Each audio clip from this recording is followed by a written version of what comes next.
ұстатқанмын.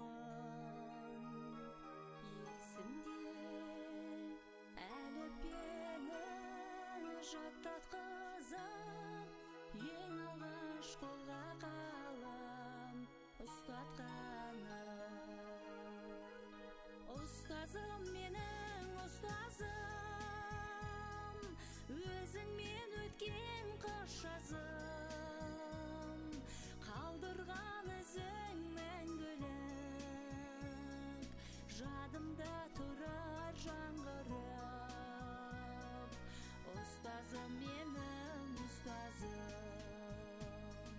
зердемді сен ашпасың етер едім, өмірден сыбағасыз өтер едім. Ғажайып дүниенің сырын